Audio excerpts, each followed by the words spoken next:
നമുക്ക് നിധിയുടെ സുധീഷിൻ്റെ നാളത്തെ നല്ലൊരു കഥ കേട്ടാലോ? വീഡിയോ ഇഷ്ടപ്പെടുവാണെങ്കിൽ ഒന്ന് ലൈക്ക് ചെയ്ത് ഹൈപ്പ് ചെയ്യാൻ മറക്കരുത് കേട്ടോ. അങ്ങനെ നമ്മൾ കാണുന്ന പോലീസ് ജീപ്പ് വരുവാണ് ഭാസ്കറിൻ്റെ വീട്ടിലേക്ക്. ഈ സമയത്ത് സുഭാഷും സുധീഷും എല്ലാവരും ഒന്ന് ഞെട്ടിപ്പോയി. അപ്പോഴേക്കും കൗൺസിലർ വലിയ അഹങ്കാരം കാണിച്ചു പറഞ്ഞു, എന്താണെങ്കിലും ഈ കാര്യത്തിലൊരു തീരുമാനം ഉണ്ടാക്കണമല്ലോ. പോലീസിനെ ഞങ്ങളാ വിളിച്ചേ. പോലീസ് വിളിച്ച് ഞങ്ങൾ കംപ്ലൈൻറ്റ് കൊടുത്തിട്ടുണ്ടായിരുന്നു. ഈ സമയത്ത് നീതുവിൻ്റെ അമ്മ പറഞ്ഞു, അങ്ങനെ തന്നെ വേണം. എല്ലാത്തിനെയും വന്ന് തൂക്കിയെടുത്തോണ്ട് പോട്ടെ.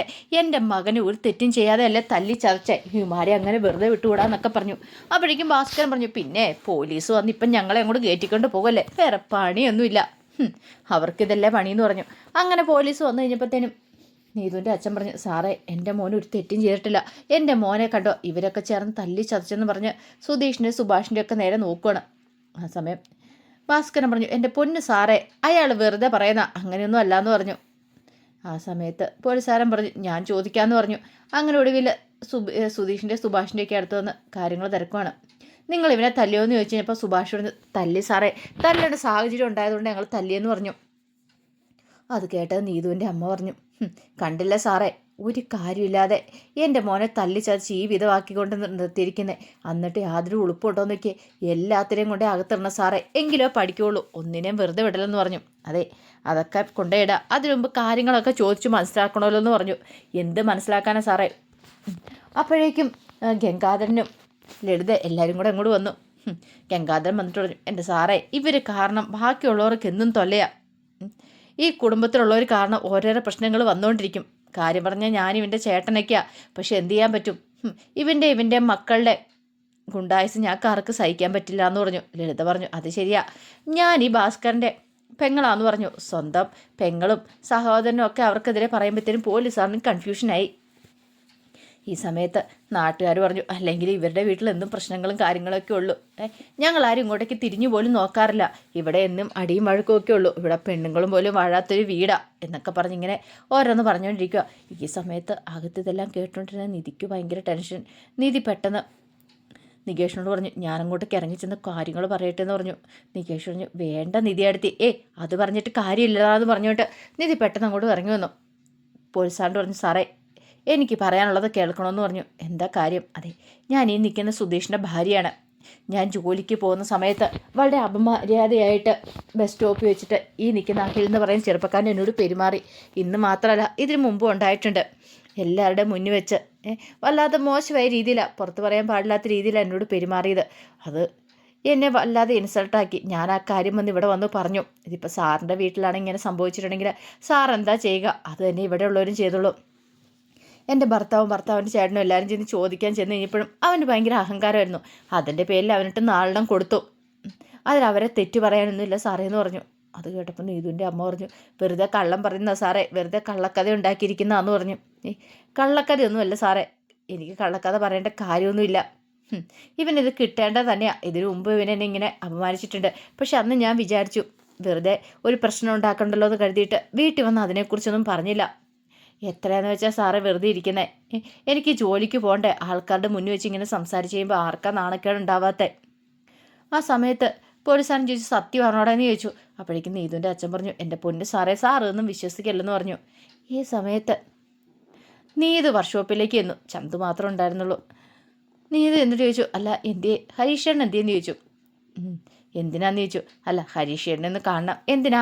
അഖിലേട്ടനെ അടിച്ചതെന്നറിയണം. ഒരു കാരണമില്ലാതെ. ഓ, അതിന് വേണ്ടിയിട്ടാണോ? എങ്കിലേ ഹരീഷേട്ടൻ വീട്ടിലേക്ക് പോയിട്ടുണ്ടെന്ന് പറഞ്ഞു. വീട്ടിലേക്കോ? അതെ. ഒരു കാരണമില്ലാതെ ഒന്നുമല്ല അടിച്ചത്. എന്തിനാ അടിച്ചെന്നറിയാവോ?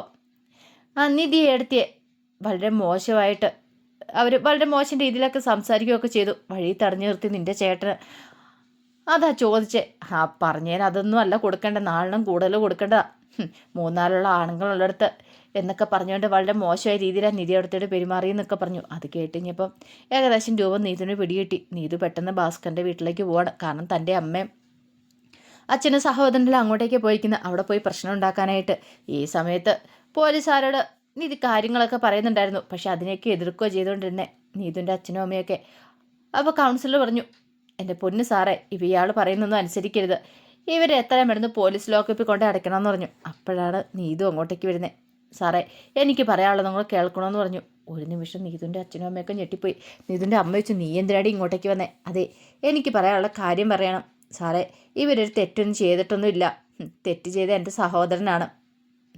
ഞാനും ഈ നിൽക്കുന്ന ഹരീഷനും തമ്മിൽ ഇഷ്ടമാണ്. അതെൻ്റെ വീട്ടുകാർക്ക് ഇഷ്ടമില്ല. ഇതിൻ്റെ പേരിൽ പലവട്ടം അവരെന്നെ ഉപദേശിച്ചിട്ടുണ്ട്. ഞാൻ പറഞ്ഞു, ഞാൻ വിവാഹം കഴിക്കുവാണെങ്കിൽ ഹരീഷേട്ടനെ മാത്രമേ വിവാഹം കഴിക്കുള്ളെന്ന്. അതൊട്ടും ഇഷ്ടപ്പെട്ടിട്ടില്ല. അതിൻ്റെ പേരിൽ നിധിയെടുത്തിയെ റോഡിൽ വെച്ച വളരെ മോശമായ രീതി അപമാനിച്ചു. അതിൻ്റെ പേരിലാണ് തല്ലിയത്. എൻ്റെ സഹോദരൻ ആവശ്യമാണ് സാറേ, അല്ലാതെ ഇവരുടെ പേരിൽ ഒരു കുറ്റമൊന്നും ഇല്ലയെന്ന് പറഞ്ഞു. പോലീസുകാരന് കൺഫ്യൂഷനായി. ഇപ്പോൾ വാദി പ്രതിയാവുന്നൊരവസ്ഥയാണ്. അപ്പോഴേക്കും അയാൾ ചോദിച്ചു, സത്യമാണോടാ പറയണമെന്ന് വെച്ചു. ഒന്നും മിണ്ടാതെ അഖിൽ തല കുനിച്ച് നിൽക്കുക. എൻ്റെ പൊന്ന് സാറേ, ഞാൻ പറഞ്ഞ സത്യമായിട്ടുള്ള കാര്യമാണ്. അപ്പോഴേക്കും നീതുൻ്റെ അമ്മ പറഞ്ഞു, നിന്നോട് ആരുടെ ഇങ്ങോട്ടേക്ക് വരാൻ പറഞ്ഞേ, ഇങ്ങോട്ട് വാടി എന്നൊക്കെ പറഞ്ഞ് വിളിക്കുക. അത്രയും സമയം വലിയ ആളും കളിച്ചുകൊണ്ടിരുന്ന ഗംഗാധരൻ ടെൻഷനായി. ഗംഗാധരൻ പെട്ടെന്ന് ലളിതയോട് പറഞ്ഞു, ലളിതേ നീ വീട്ടിലേക്കല്ലേ, സുനന്ദ എങ്ങാനും ഈ സമയത്ത് വന്നാൽ പ്രശ്നമാവെന്ന് പറഞ്ഞു. അപ്പോൾ സുനന്ദ വന്നിട്ടുണ്ടായിരുന്നു 2 ദിവസം വീട്ടിൽ നിൽക്കാനായിട്ട്. പെട്ടെന്ന് ലളിത വീട്ടിലേക്ക് പോയി. ലളിത വീട്ടിൽ ചെന്നിട്ട് ലളിതയ്ക്ക് അങ്ങ് ദേഷ്യ സങ്കടം അടക്കാൻ പറ്റുന്നുണ്ടായിരുന്നില്ല. അവന്മാരെ പിടിച്ച് 2-3 ദിവസം കൊണ്ട് ജയിലിലടയ്ക്കണം, എങ്കിലും ഒരു സമാധാനം ആവത്തുള്ളൂ. ആ സമയം സുനന്ദ അങ്ങോട്ട് വന്നിട്ട് ചോദിച്ചു, എന്താമ്മേ, എന്താ കാര്യം എന്താ? അവനുണ്ടല്ലോ സുഭാഷ്, അവൻ മിണ്ടാമോളിയാണ്, പാവാന്നൊക്കെ കരുതിയിരുന്നിട്ട് അവൻ്റെ നാക്ക് കേൾക്കണമായിരുന്നത്. എന്തിന്? അതിന് സുഭാഷേട്ടൻ എന്ത് തെറ്റായത്?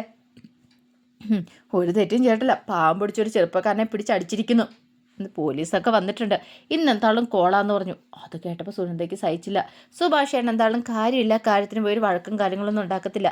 ഇത് കേട്ട പാതി കേൾക്കാത്ത പാതി സുനന്ദ എന്ത് ചെയ്തു? നേരെ ഭാസ്കറിൻ്റെ വീട്ടിലേക്ക് ഓടി വരുവാണ്. വന്നു കഴിയുമ്പോൾ അവിടെ വാദപ്രതിവാദങ്ങളൊക്കെ കാര്യമായിട്ട് നടക്കുകയാണ്.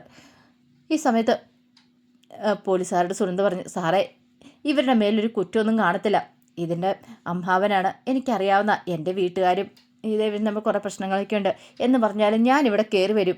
എൻ്റെ അമ്മാവൻ്റെ വീട്ടിൽ എൻ്റെ അമ്മാവൻ്റെ അടുത്ത് വരും. ഇവിടെ എല്ലാവർക്കും എന്നെ കാര്യമാണ്.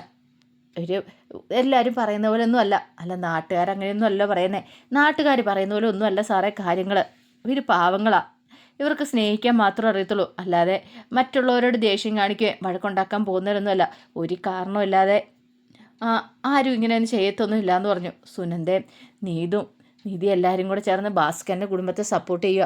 പോലീസുകാരന് ഒരു കൺഫ്യൂഷനായിപ്പോയി. ഇതെങ്ങനെയെന്നുള്ള രീതിയിൽ സുഭാഷ് സുധീഷൊക്കെ അന്തം വിട്ട് നിൽക്കുക. തങ്ങൾക്ക് വേണ്ടിയിട്ട് 3 പെണ്ണുങ്ങളാണ് കിടന്ന് വാദിക്കുന്നത്. 3 പേരും ഈ കുടുംബത്തെ സ്നേഹിക്കുന്നവർ. ഒടുവിൽ ഗംഗാധരൻ വന്നിട്ട് സുന്ദര കയ്യിലേക്ക് പിടിച്ചിട്ട്, ഇങ്ങോട്ട് നീ ഇതെന്താ കാണിക്കണമെന്ന് ചോദിച്ചു. വെല്ലിച്ചത് മിണ്ടായിരിക്കുക, എനിക്ക് പറയാനുള്ള കാര്യങ്ങളൊക്കെ പറയണമെന്ന് പറഞ്ഞു. സുനന്ദ പറഞ്ഞു, സാറേ ഇവർ അറസ്റ്റ് ചെയ്തുകൊണ്ട് പോവുകയും ചെയ്യരുത്, ഇവരതിന് മാത്രം തെറ്റൊന്നും ചെയ്തിട്ടില്ല, എനിക്കറിയാമെന്നൊക്കെ പറഞ്ഞു. ഓടെ ഈ പോലീസുകാരൻ അഖിലിനെടുത്തിട്ട് ചെന്നിട്ട് പറഞ്ഞു, എടാ നീ ആ പെൺകൊച്ചിയുടെ അപമര്യാദയെ പെരുമാറിയനല്ലേ നിന്നെ പിടിച്ചിട്ട് തല്ലിയത്? ഇതിപ്പം ഞങ്ങൾ ചെയ്യേണ്ട ജോലിയാന്ന് പറഞ്ഞു. ഇനി മാന്യമര്യാദയ്ക്കൊക്കെ നടക്കാൻ നോക്ക്, പെൺകുട്ടികളെ വഴി നടത്താൻ നോക്ക്, അല്ലെങ്കിൽ ഇങ്ങനത്തെ ചതയൊക്കെ കിട്ടിയെന്നിരിക്കും. പിന്നീട് നീതുവിൻ്റെ അച്ഛനോടും അമ്മയോടും ഒക്കെ പറഞ്ഞു, അതെ നിങ്ങൾ ചുമ്മാ കാള പറ്റെന്ന് കരുതി കാരെടുത്തോണ്ട് ഓടി ഇറങ്ങരുത്. മകൻ എന്തെങ്കിലും തെറ്റ് ചെയ്തിട്ടുണ്ടോന്ന് നോക്കണം, അല്ലാതെ പോലീസുകാരെ വെറുതെ മെനക്കെടുത്താൻ ഇറങ്ങരുതെന്ന് പറഞ്ഞ് കുറേ ചീത്ത പറഞ്ഞിട്ട് അവിടുന്ന് അങ്ങോട്ട് പോകുന്നേ. ഭാസ്കരനും സുഭാഷിനും സുധീഷിനും എല്ലാവർക്കും ഭയങ്കര സന്തോഷമായി. നല്ല ഇടിവെട്ട് പണി തന്നെയല്ലേ നീതുവിൻ്റെ അച്ഛനും അമ്മയ്ക്കും ഒക്കെ കൊടുത്തേ. അപ്പോൾ അതിൻ്റെ കഥകളൊക്കെയാണ് നമ്മൾ കാണാൻ പോകുന്നത്. ആ വിശേഷങ്ങൾക്കായി നമുക്ക് എല്ലാവർക്കും കാത്തിരിക്കാം കേട്ടോ. ഒരിക്കൽ കൂടി എല്ലാവർക്കും ശുഭദിനം നേർന്നുകൊണ്ട് നിർത്തുന്നു. നന്ദി.